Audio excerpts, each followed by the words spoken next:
Ya, pesan Dhamma sedikit pagi hari ini ya, karena belajar Dhamma itu sangat penting ya. Jadi dengan sedikit-sedikit ya, setiap hari, setiap pagi, setiap siang, ya, walaupun yang datang random ya, jadinya tidak continuous topiknya ya. Karena yang datang setiap hari orangnya berbeda-beda ya, tapi tidak apa-apa, ini meninggalkan rekaman. Ada Dharma yang sangat menarik ya, diajarkan oleh Sang Buddha. Dan Dharma ini penting untuk kita.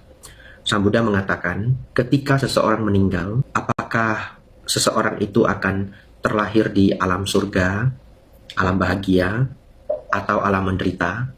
Itu benar-benar tergantung pada kebajikan dan perbuatannya selama hidup. Ya. Lalu Sang Buddha memberi perumpamaan seperti ini.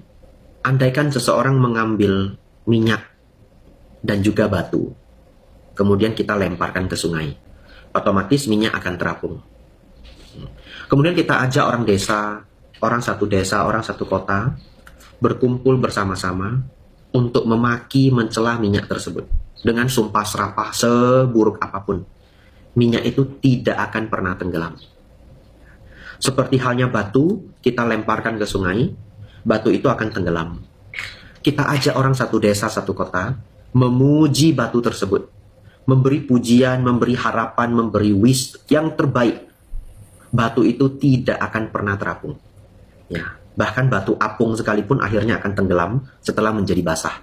Ya, jadi secara natural batu itu akan tenggelam. Sang Buddha mengatakan seperti halnya itulah orang yang hidup banyak kebajikan, ya, tidak berbuat kejahatan setelah hancurnya tubuh. Ya, hancurnya tubuh istilahnya adalah setelah kematian. Secara alamiah dia akan terlahir di alam bahagia. Secara alamiah. Dan apabila seseorang melakukan banyak kejahatan, secara alamiah dia akan turun ke alam rendah. Sebetapa pentingnya ajaran Dhamma ini. Sangat penting. Karena beberapa orang khawatir ketika dia nanti meninggal, tidak ada keluarga yang mendoakan. Ya, nanti saya dibakar atau dikubur. Nah, nanti sembayangnya berapa hari? Nanti ada tamu yang datang apa enggak? Kalau nggak ada yang doakan saya, bagaimana saya masuk ke surga? Betul ya? Ya, ternyata itu semua dijawab oleh Sang Buddha tidak berhubungan. Iya, tidak berhubungan. Semua kembali pada kebajikan dan perbuatan kita. Kalau hal itu berhubungan, maka hidup ini tidak adil. Saya buktikan kenapa hidup ini tidak adil kalau hal itu berhubungan secara Dhamma. Ya. Apabila seseorang selama hidupnya dia banyak berbuat jahat, tapi dia menjadi sangat kaya raya. Ya, katakanlah orang yang hidup di dunia mafia. Dia jual drugs, dia produce drugs, atau prostitute, ya, or whatever criminals they did. Mereka punya uang yang sangat banyak. Lalu di sosial, mereka akhirnya pinter mengcover bahwa tidak ada satu orang pun yang tahu bahwa uang yang di-generate itu sebenarnya dari dunia kriminal. Gak ada yang tahu. Ya, mereka punya bisnis-bisnis yang benar-benar good bisnis.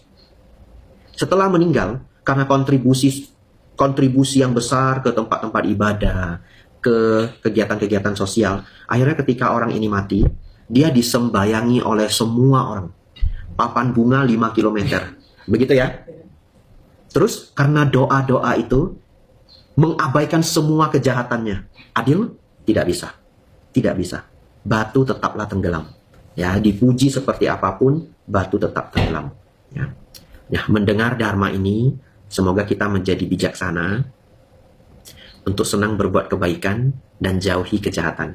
Dan tidak perlu khawatir ketika kita meninggal, ada yang mendoakan atau tidak perlu khawatir. Ya. Kalau ada yang mendoakan, yaitu membahagiakan kita.